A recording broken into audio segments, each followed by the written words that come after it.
Kehakiman di Malaysia menerapkan pentadbiran undang-undang sivil di bawah persekutuan manakala undang-undang syariah adalah bidang kuasa negeri.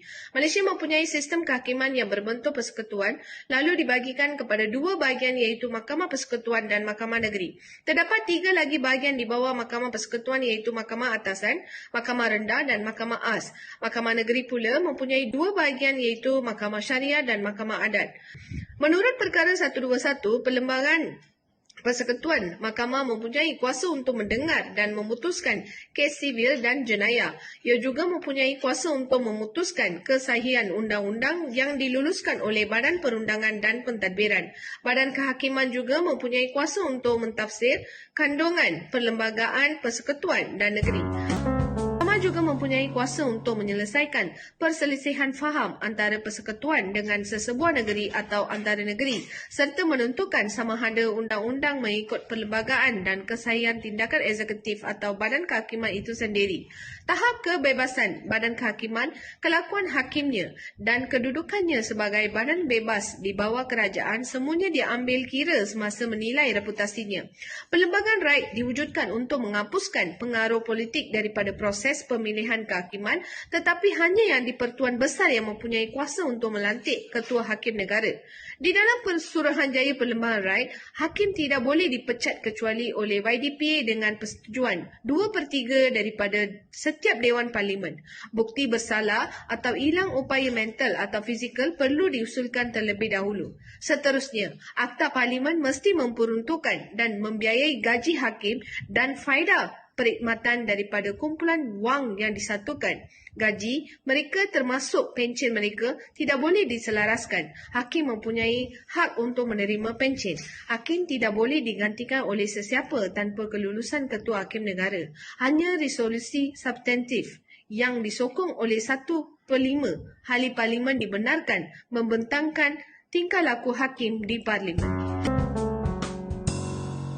Badan Kehakiman telah diberi kebebasan supaya dapat melaksanakan tugas kehakimannya dengan adil, saksama dan tanpa berat sebelah serta tanpa campur tangan badan perundangan atau eksekutif.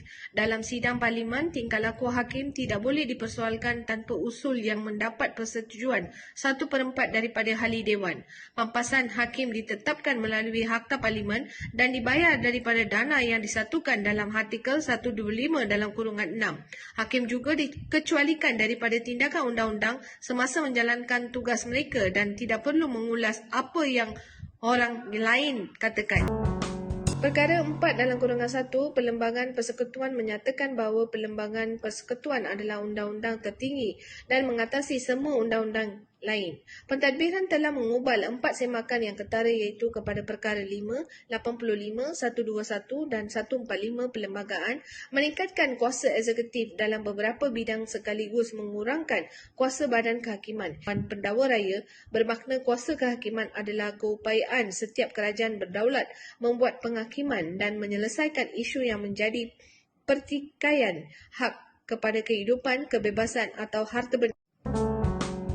Analisis dapat disimpulkan bahawa sebelum tahun 1988, Badan Kehakiman tidak tertakluk kepada kritikan yang keterlaluan, malah dipuji dan dipandang tinggi berdasarkan sorotan peristiwa dan pelbagai penghakiman yang dibuat oleh Badan Kehakiman. Bagaimanapun, selepas pemecatan Tan Sri Wan Sulaiman dan Dato' George Sie, dua hakim kanan Mahkamah Agung pada tahun 1988 serta Tun Saleh Abbas, Presiden Mahkamah ketika itu, peristiwa ini bukan sahaja bertukar menjadi tragedi bagi Badan Kehakiman Negara tetapi juga ramai generasi muda selepas tahun 1990 gagal memahami sepenuhnya kepentingan perkembangan kes ini. Sejarah negara tidak akan pulih sepenuhnya daripada krisis yang dialami oleh Mahkamah. Generasi Y, malah generasi yang lahir pada tahun 1980-an mungkin langsung tidak mengingati malah tidak menyedari peristiwa negeri ini, tetapi akibatnya terus menghasilkan luka yang ketara sehingga ke hari ini. Menurut Tun Saleh Abbas, pada tahun 1989, beliau mempunyai kepercayaan bahawa hakim di Malaysia akan menegakkan kedaulatan undang-undang, menunjung perlembagaan dan menjaga undang-undang. Menurut Izwafi Hadi Kamilan, pada tahun 2015, Ketua Hakim Negara pernah menyampaikan hasrat beliau yang bersungguh-sungguh impikan agar Badan Kehakiman Malaysia akan mengumpulkan semula kepercayaan dan keyakinan masyarakat Malaysia.